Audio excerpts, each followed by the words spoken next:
My dream job was actually to become a psychiatrist.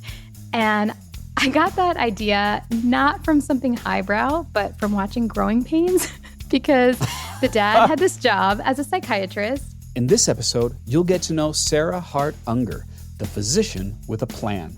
And you'll hear the story of how she balances a happy life as a pediatric doctor, a successful podcaster, and a mother of 3. I'm Dave Crenshaw, and this is my Success Show.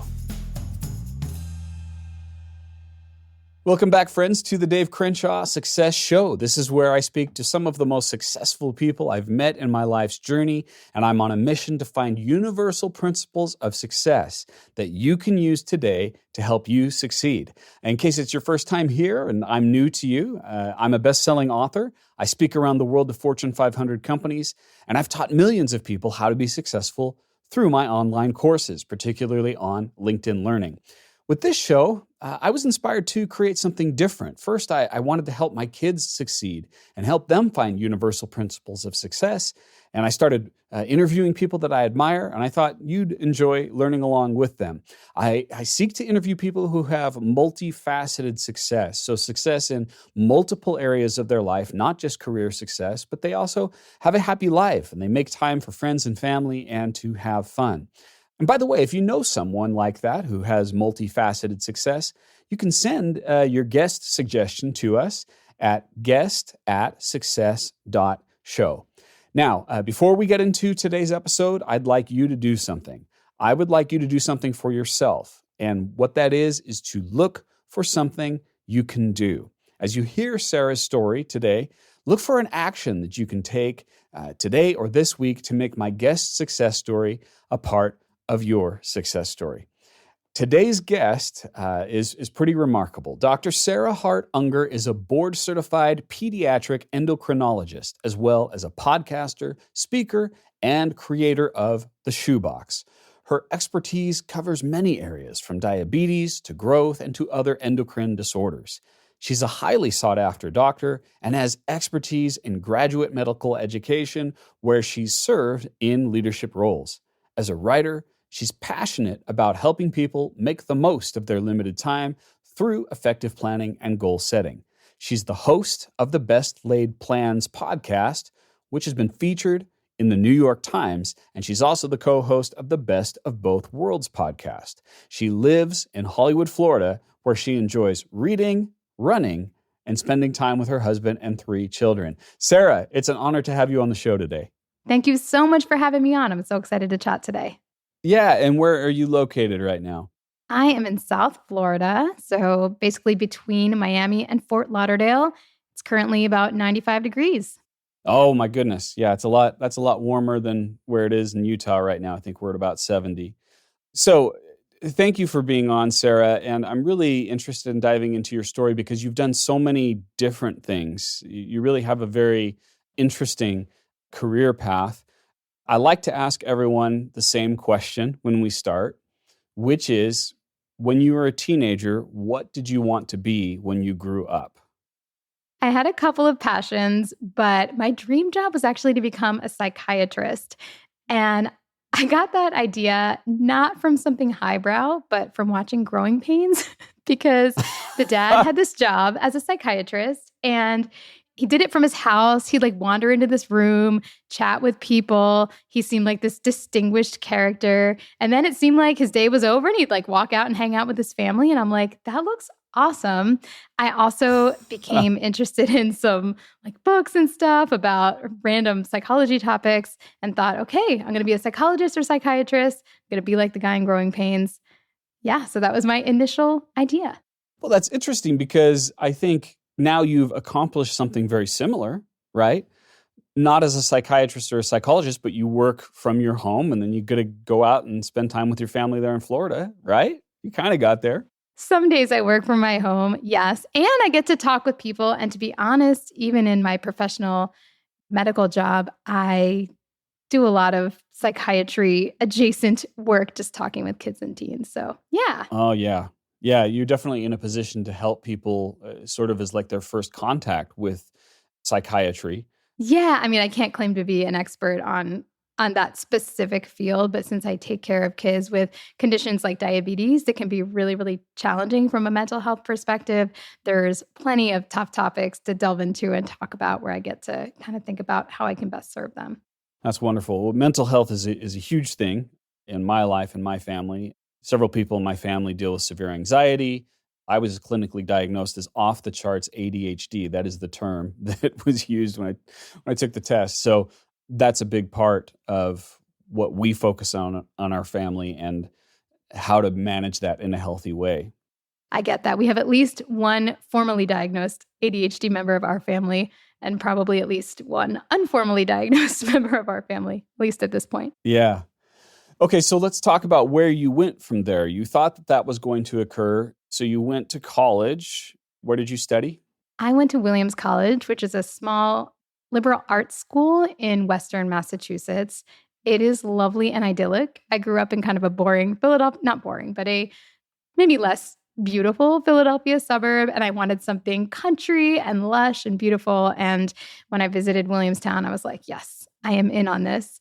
And I initially was a biology major and considered doing a psychology double major, thinking along the lines. Yeah. And I had a wonderful time there and decided to go pre-med a couple years into college. Now, psychiatry is a medical field, but I think by the time I got to maybe sophomore or junior year in college, I was thinking more like other fields of medicine, just the idea of continuing to work with people, use science and help others and have a very kind of social job as well, I guess. You know, there's something you said there that I do want to pause on for a second. We've mentioned psychiatry and psychology. I have found that most people don't understand the difference between the two. Could you briefly explain the difference between a psychiatrist and a psychologist? Because they both serve very important roles. Yeah. So a psychiatrist is a MD or medical doctor. They get trained in medical school. They go through a psychiatry residency, and there is some overlap with what they do. Like some psychiatrists do psychoanalysis or traditional forms of therapy, but a lot of what psychiatrists do is also centered around medical management, meaning giving pharmacotherapeutics or medicines basically to people to help with various disorders such as depression, anxiety, and lots of other things. Whereas psychology, there's actually a lot of different forms of psychology. A true psychologist, I believe, because this is not my field, is a PhD most of the time. There may be master's equivalents, but I believe when you say psychologist or they're a doctor of psychology, they're either a PsyD or they're a PhD in psychology. So the training is a little bit different, and it's not centered around medications per se, but more like talking forms of therapy. And then there's really lots of branches of psychology as well. Like there's organizational psychology and behavioral psychology and developmental psychology and lots of different kind of flavors of that. Thank you for explaining that. I know that that's not necessarily your field of expertise, but I felt it was so important because I come from the perspective that both have been very valuable in my life. I work with both a psychologist and a psychiatrist, and they have helped me really have a lot of success. So thanks for indulging me for a second with that question. So talk to me about where you started. So you did pre-med. Where did you start to say, yeah, you know what, this is what I want to do instead. And in fact, I'm going to focus on something like endocrinology. So I'll be honest, I don't think my story is typical here. Most people, when they're in college, don't really have an idea of a specific field of medicine that they're interested in. And I certainly wouldn't have stood up and said, like, I'm definitely going to be an endocrinologist. But I took a class called Hormones and Behavior, taught by an excellent professor who is still at Williams named Professor Noah Sandstrom. And this class was just like one of the best classes I had ever taken because we learned how just these subtle hormonal shifts, like different changes in the blood, can actually change how animals and humans behave. And that connection was just like so wild to me that you could predict that, you know, a stressed out animal is going to make more of this hormone, or that giving XYZ hormone is going to make someone do a different thing. Like that was just so wild. I also found the pathways really intuitive and interesting to learn about.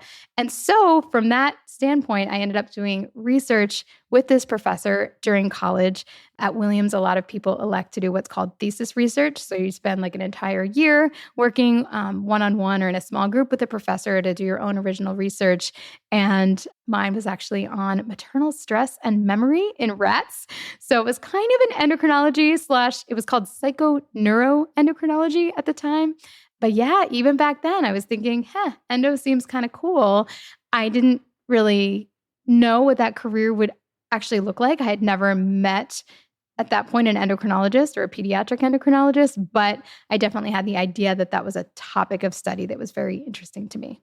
What is the difference with a pediatric endocrinologist? What unique challenges do children face with that versus, say, an adult that you might be working with?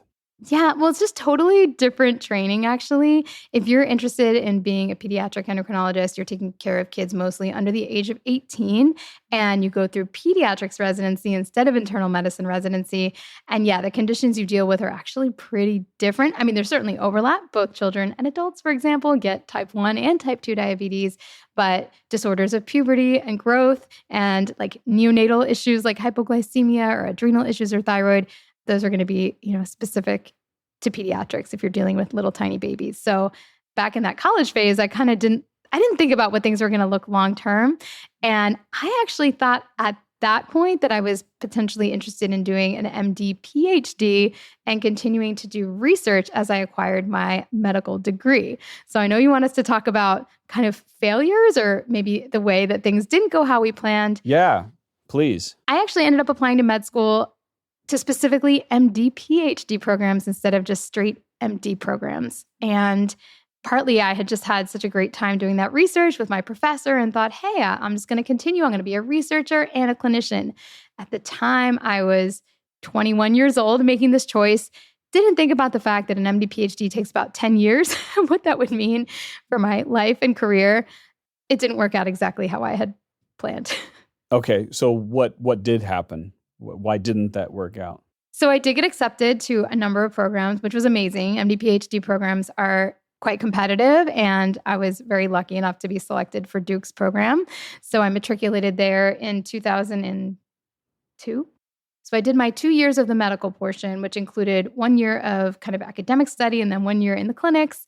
And then I did my 3rd year in the lab. And then I started my 4th year in the lab and was like, so my 4th year overall, and was like, I don't like the lab as much as I thought I liked the lab. And oh my God, I'm going to be stuck here for another 3-4 years. And I don't even think I want to do research anymore in my career. And like, how can I be giving up my youth to the lab when it's not? So I basically had like a crisis at 25 years of age, a quarter life crisis, I think I called it. Sure. And ended up leaving the PhD portion.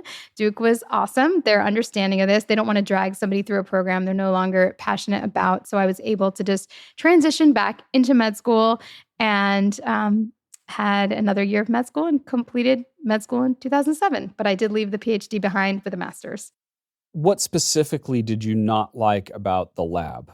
I didn't like that when you were doing experiments, there was too much uncertainty. Like you can work so hard on something, and then if it doesn't give the result you were hoping for, you sort of have to like start from scratch. But I'm more of I want to start with A and add B and know that like I'm pretty much going to get C. And I know it's not like that in creative work either, but it kind of is that way in clinical medicine to a degree. And it wasn't social enough for me. I think you could go days with like barely, you certainly talked in like lab meetings or with your lab mates, but I just didn't have the passion for it anymore. And to be honest, I don't think I was that good at it because the people that were good at it had the passion. And so it was kind of like feeding on itself. Like, okay, I don't love this. I'm not getting stuff done. So now I love it even less. And so I also saw myself getting older, to be honest. I knew I wanted kids and just felt ready to move on. So. And what I want to highlight there, because this is about how to find career success and life success. And there was an awareness on your part that this wasn't for you. And I think a lot of people, they just keep plowing ahead. Well, I made this choice. I'm just going to keep doing it. And that's not necessarily a good thing especially in the early part of your career where you're figuring out, what do I want to dedicate my life to? I think it's okay to make those switches early on. For those who are contemplating going to medical school, what does it take to succeed in medical school, especially at a place like Duke?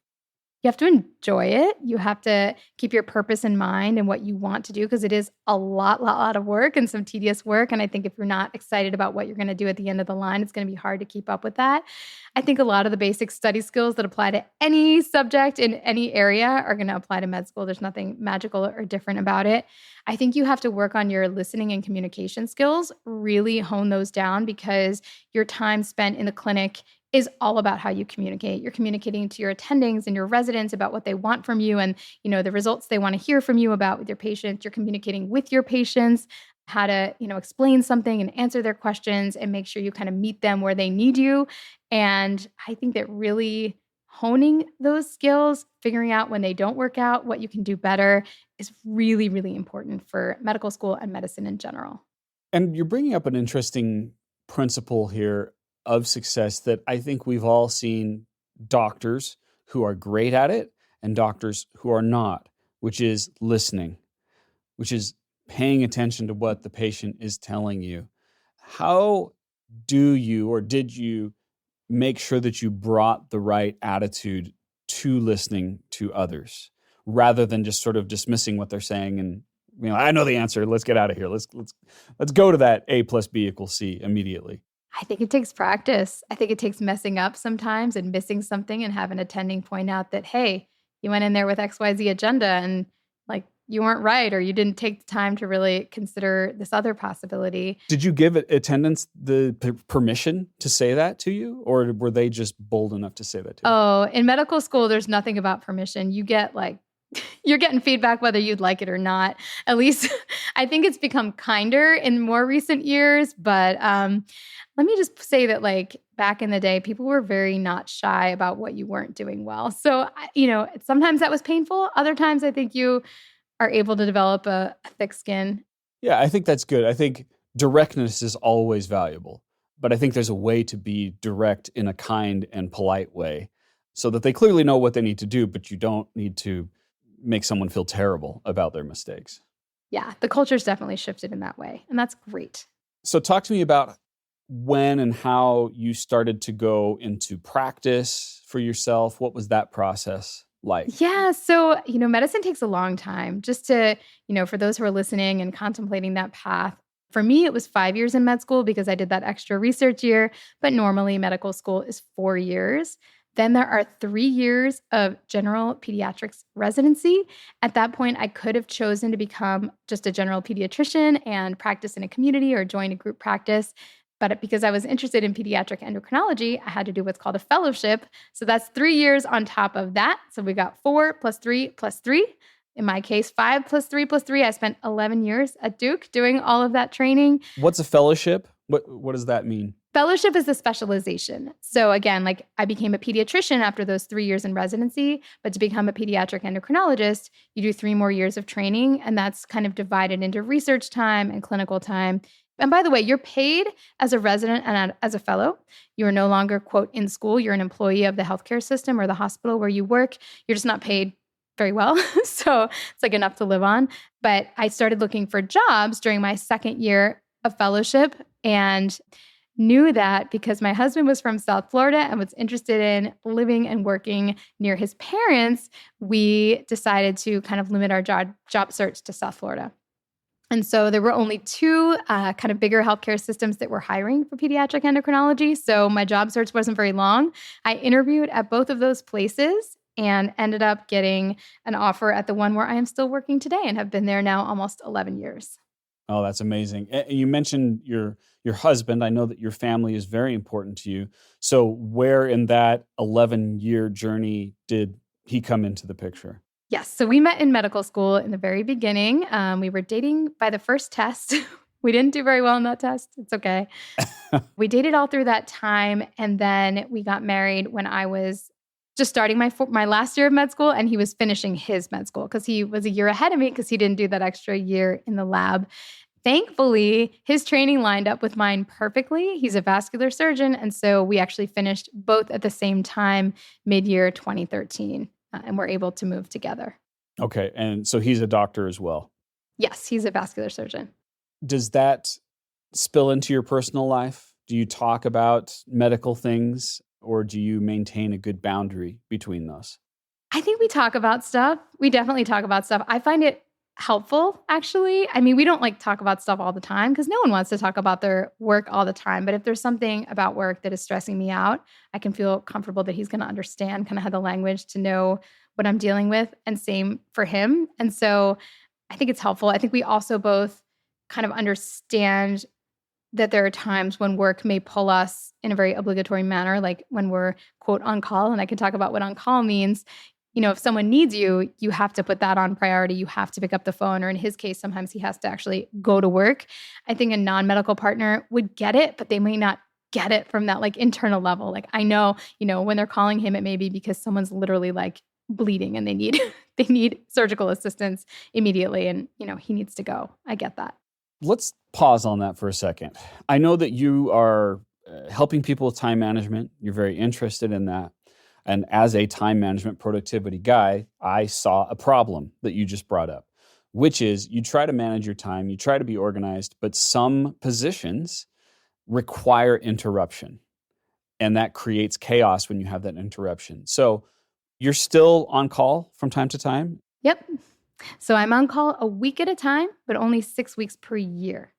So I think it's very important to understand exactly what the boundaries are around like that you can shift into that reactive mode for a defined period and kind of really work on preparing yourself for that, setting yourself for success while you're doing it, and then ramping off of it and knowing that it's finite. So that is the one beautiful thing about most call systems now is that, yes, you are on call for a period of time. It also means that you can entirely sign off for other periods of time. So what I want to talk about is the structure, specifically how you adjust, because you're going to operate a certain way when you're not on call.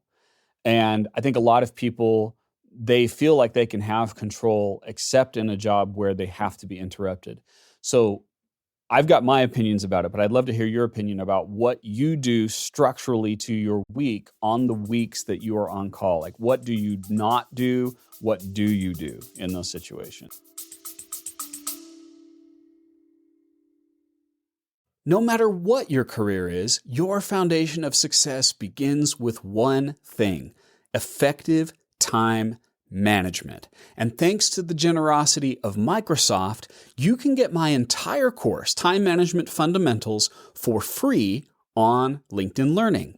Go to davegift.com to get your free access now. This is the course that millions around the world have used to become more productive and reduce stress. Everyone from Fortune 500 executives to freelancers to students.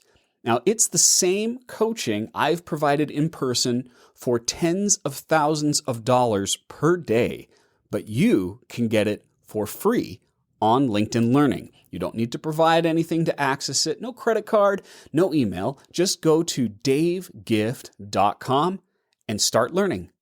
Thank you so much, Microsoft and LinkedIn Learning, for your partnership. davegift.com.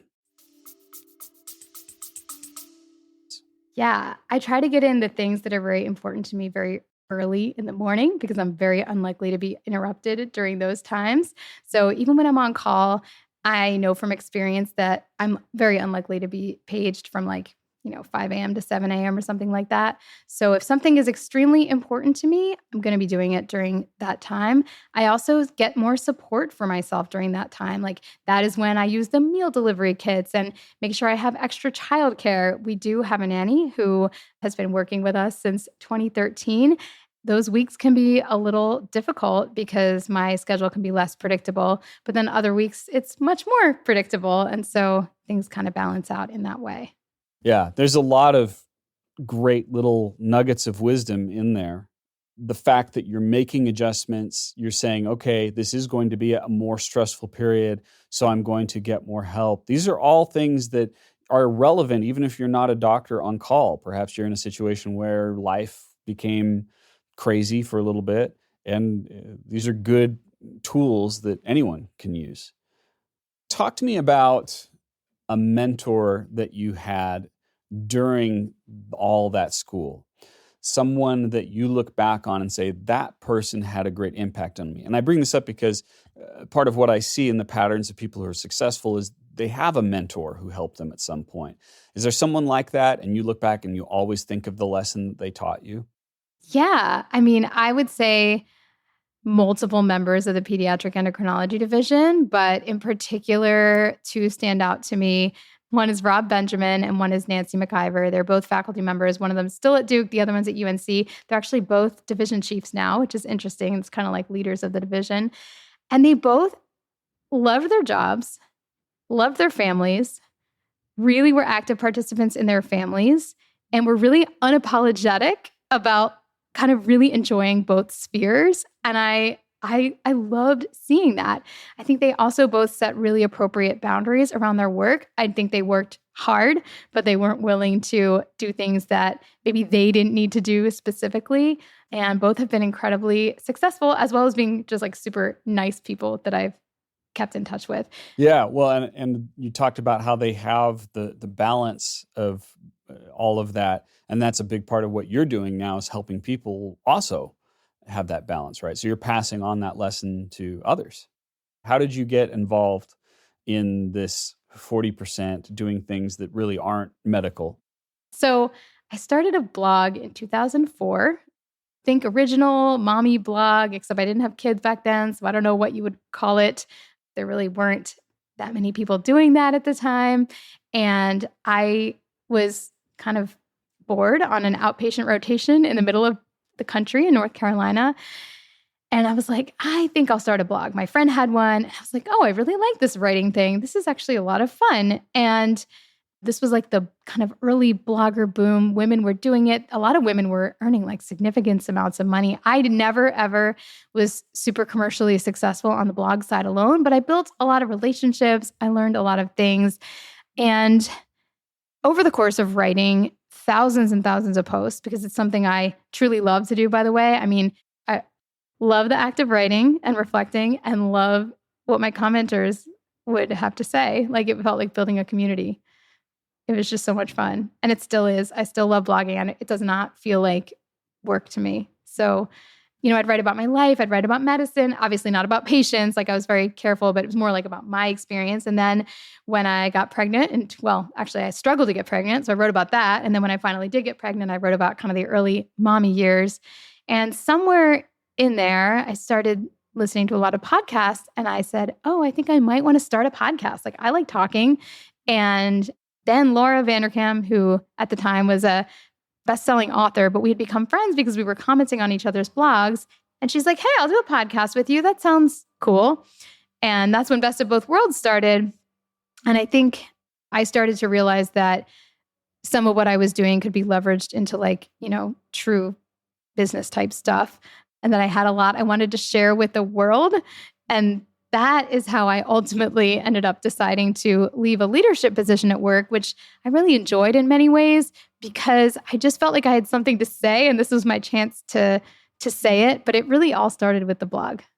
Did you find that it was easier to devote that much time to something which initially really was a hobby, right? Was that made possible because of the career that you have been having in the medical profession and the money that you were making from that? No, I think it was more just like straight up compulsion. And then I loved doing it. Like I would get up early, write my blog post because I just felt like I had to. And then I would like go running and go to work. I think it was more therapeutic for me. It didn't take away from my work hours. I mean, I practiced, I was full-time completely at that point. I was still in medical school and then in residency. So I wasn't doing it as a side job. I was doing it, I mean, hobby is a word, but I almost just feel like it was like a side passion. It was a passion of mine.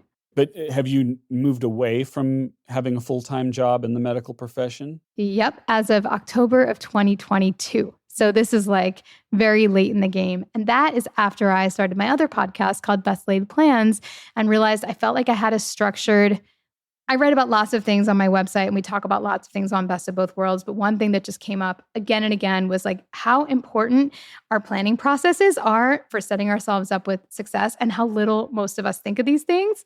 And I just started becoming obsessed with the idea. I love the book Getting Things Done, the classic David Allen book from like 2003.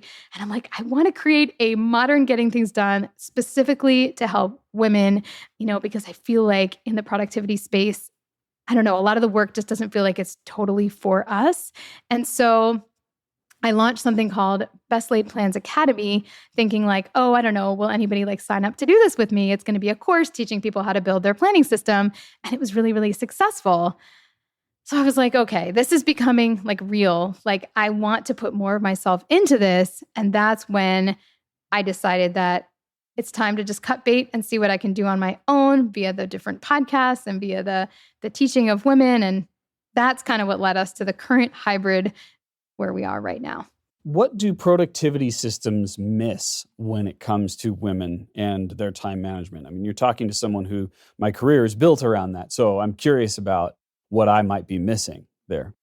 I think that a lot of times, like the mental load at home is not discussed as much. So, like one thing that is part of when we teach weekly, I teach planning on like different time horizons. We go from annual to seasonal to monthly to weekly, and like a lot of the weekly is centered around a communication plan with your partner to make sure everybody's on board for things during the week. And, you know, what is the way that you're splitting up labor in the household to make sure that you are able to get some time for yourself and that your partner is as well. Things like that are just they're not present in Tim Ferriss or in getting things done. And you just assume that like there's got to be a woman kind of like behind the scenes taking care of everything and making sure everybody else is making things run smoothly. But like us working women especially, although all women, a lot of times we are that person and that stuff takes a lot of work, but we're sometimes doing it on top of paid labor as well. So I think there are just unique challenges that need to be thought about. Or like when you're planning out your day, thinking about exactly, you know, where the childcare fits into that and being intentional about like, okay, my day needs to end at 5 because not just because I feel like it, but because I have to pick up a kid from this activity and take them to the next activity. And then I'm going to do work when I'm waiting for the kid at gymnastics or whatever. And I'm not saying there's not men that do those things, but on the whole, I think these challenges tend to be more salient and common for women, especially after they've had kids. Could you share like one principle that you teach to women and you say, all right, here's a mindset to have to prepare yourself for this or to manage the chaos of all these things? What's one principle that would be helpful? Yes. So I love teaching people to do kind of a weekly overview and having some kind of formal communication plan that is both verbal and written. So that can look a lot of different ways. I don't think it's a one size fits all thing. In my particular case, it's looking ahead to the next week and filling out a whiteboard that lives in our house with kind of where everyone's going to be, what we're having for dinner, like if my husband's driving certain days, if I'm driving certain days. So that's kind of like a written record that everyone can refer to, but then also having a discussion with all the stakeholders, meaning the kids and the partner, to make sure that everything actually works and that everybody is on the same page to kind of set things up for success. As I'm listening to this, that sounds tactical, which is very important. Do you also have strategic conversations, more big picture conversations with your family when it comes to the long-term plan of things? Yeah, and that's actually, so that would be more on like the larger time horizons in which I think that it's awesome when couples, if possible, can do a yearly retreat to kind of think about whether that just means a few hours at home or if it means an actual like trip away to talk about big goals and what everybody wants, what kind of big, exciting things they want the family to do or the direction they want life to head. So like the way I kind of structure things is to have people build a custom planning ritual at every level. But that kind of big picture tactical stuff, that would be on the annual level and to a lesser extent on the seasonal level. So you're still in the medical profession and you're doing these other things and you're managing being a mother and a wife. What are you doing to make all of that work, to make sure that you're spending the amount of time that you want to be spending on each of these things?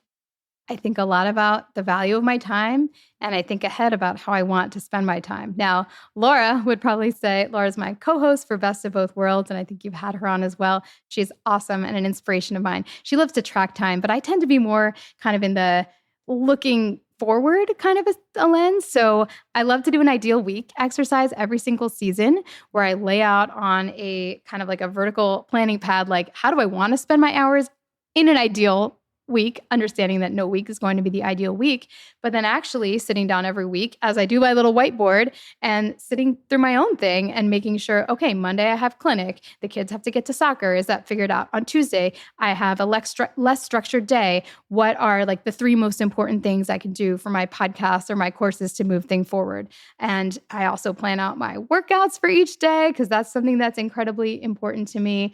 And then I kind of look ahead to the weekend and make sure that we have like a decent balance of things going on, but also that there's at least something in there that is fun for me. No, that's really important, is that fun part. I wrote a book called The Power of Having Fun, Sarah. So that's how important it is to me from a productivity standpoint, but also a well-being standpoint. What is fun for you? Fun for me is social things, I'd say for the most part. I'm in a book club. I also run, and the runs that I do with friends are usually Mondays and Wednesday mornings, and then sometimes we have get-togethers as well. This is super nerdy, but I love like shopping for fancy stationery. So when I'm ever stressed out, I will either do that, try to find a store to go to and browse around and look for it. And then as cheesy and cliche as it is, if I really want just like pure relaxation, I love to get myself a massage or get my nails done. Oh, that's great. With all this stationery, what are you doing calligraphy? Are you like writing ye old thank you notes and sending it out to people? What are you doing with this stationery, Sarah? That would be super fun. It's more like notebooks and like fancy like planning tools and things like that. Like, your sticky notes that were imported from Japan and are made out of some special paper, and then the cool brush pen that you can write with. So there's a whole world out there of stationery enthusiasts, believe it or not. Well, yeah, I have a daughter who's into that. Okay, you've mentioned workouts, you've mentioned running several times. Talk to us a little bit about the role that fitness plays in your success. I think I would have a lot of anxiety and other mental challenges if I didn't run. I find it incredibly therapeutic for me. Now, I've run 4 marathons. Actually, I have another one coming up in 2 weeks, and I've run since the 2000s. My husband was a college level runner as well. And I kind of learned the art of long distance running from him. But for me, running is more about mental health than physical health. And then I also find other forms of fitness incredibly important as well, like strength training and yoga for flexibility. Although I sort of have forgotten what those are like these days because of the fact that I'm running a marathon in 2 weeks. When you're at the peak of training, the other things tend to fall by the wayside, and then I'll pick them back up as soon as I am done because they are incredibly important. You just made a really interesting statement, though. You said that this is more about your mental health than your physical health. And that to me sounds like the perspective of an endocrinologist. Talk to us from a hormonal standpoint of the role that physical exercise has on our mental health. Well, first of all, I will say from an endocrinologist perspective, we believe that exercise is incredibly important for physical health as well. I mean, if I could prescribe it as a treatment for a lot of conditions, I would. And in fact, sometimes I say that to patients. It just is a different level of relaxation and calm that I get when I am doing regular cardiovascular exercise that nothing else takes the place of that for me. I do think this is individual. I think there's a reason why some people kind of fall into this and they get so much almost intrinsic reward from doing it that they keep doing it, and other people are like, that didn't do anything for me. So I don't know how universal this is, but certainly for some people, including myself, it just makes a huge difference on my outlook and my mood and everything. I think that that's really important. It's funny, I remember having a conversation with one of my daughters, and I mentioned going and working out, and she's like, why? Very practical, like, why? And I'm like, well, you're going to think better. You're going to write better. You're going to be more successful because you exercise. That seemed to hit with her. That seemed to resonate with what she wanted. That's awesome. I mean, I also just believe like we evolved not to sit in front of a screen all day. We evolved to be moving around, doing something, and our current lifestyles are just not in line with how we were meant to live, and exercise kind of helps. It's not like we were meant to run marathons specifically, but it probably helps bring us back to a state more of kind of how we were meant to be. Yeah. All right. So talk to me about the future. What do you see ahead for your career over the next 5 years? I don't see any huge changes. I love what I'm doing right now, which is that I'm clinically practicing part-time And on the other time, I'm doing podcasting, I'm doing speaking, I am doing course teaching, and even like live event hosting and stuff. I never saw that one coming. That was like a whim. And then it was so much fun. And I'm like, I have to do this again. So I guess the one thing that I really, really want to do, like really, is I feel I have a book in me. The content that makes up my course, Best Laid Plans Academy alone, is like a book. And I would like to have that published traditionally so that I can get my message out to more people. So I am hoping to be able to kind of add that to my jack of all trades stuff that I do on the planning side. But other than that, I just hope to keep growing all the channels that I'm currently doing. I do not do any social media. No Instagram, no LinkedIn, nothing like that? I quit Facebook in 2016 and Instagram in 2021. I found them really, really bad for my own mental health. And then was like, if I find them bad for me, why am I there? Okay, so that brings up a really interesting question. I think I know the answer, but I'd like to hear what your perspective is. What is the difference between social media and your website? They're online, they're using screens. So why does one work and one doesn't? It's a great question. I mean, and I read other people's websites too. I use a service called Feedly that like aggregates different private blogs. Websites are so much more personal and they're so finite. I mean, even if you subscribe to 10 websites, you're done in like 10 minutes or so. Somebody's blog post is not an infinite scroll. It's kind of a one time. And it also feels more like an environment that I own and can therefore kind of take in the direction that I control versus Instagram. There's a lot of like, the algorithm decides what people see. And then maybe I have 10 posts and Instagram decides to show everybody one of them, but that's not really like the main point of what I'm trying to convey. Like there's a lot less control there. But honestly, the true reason is just my own personal experience with those platforms and that I found them very detrimental to me versus blogs. I don't feel that way at all. I agree. I think there needs to be a healthy boundary. I don't know if completely exiting it is right for everyone, but I know that there are ways to create boundaries with it. I've helped my kids by saying, hey, look, here's a time limit on your phone. This is how much time you're allowed to spend. Instagram's top of mind because that's what we just recently talked about. So you have a certain amount of time you can spend on Instagram and then that's it. Totally. I think boundaries and other things work really well for lots of people. Not everybody has to go cold turkey, but I love it. Yeah. Okay, so this is the point, Sarah. Thank you so much for sharing your story with us. This is the point where I like to summarize and call out some action items that someone can take.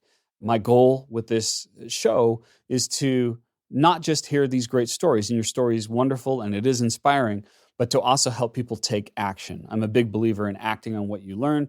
So what I'm going to do is I'm going to highlight 3 actions that I noticed, out of many, that someone might take this week to make your success story part of their success story. And then I'd like you to add one at the end. Sound good? Sounds good. All right. So the first one that I highlighted, this was early in your story when you were talking about working in the lab versus being a doctor, is cultivate awareness of your personality. Cultivate awareness of what works for you and what doesn't work for you. Avoid getting sucked into that trap of saying, well, I've already spent a year of my life on this. I need to just keep going. And instead saying, wait, is this working for me? Is this right? And then pursue the things that match who you are and how you like to operate best. That is something I've seen consistently among the executives that I've coached, is they find the sweet spot for who they are and how they want to operate. So just ask yourself the question, am I doing the thing that really fits myself? Am I doing the thing that I love?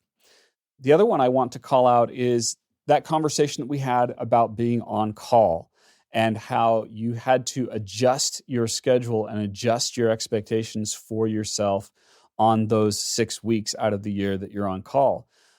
We all have moments where, whether or not our job is putting us this way, something in life is putting us in a situation where we're under stress and where we're going to have a lot more demands. I just went through that recently with the passing of a parent. Suddenly, the whole schedule changed and I had to deal with all these other things. When that happens, give yourself permission to get help.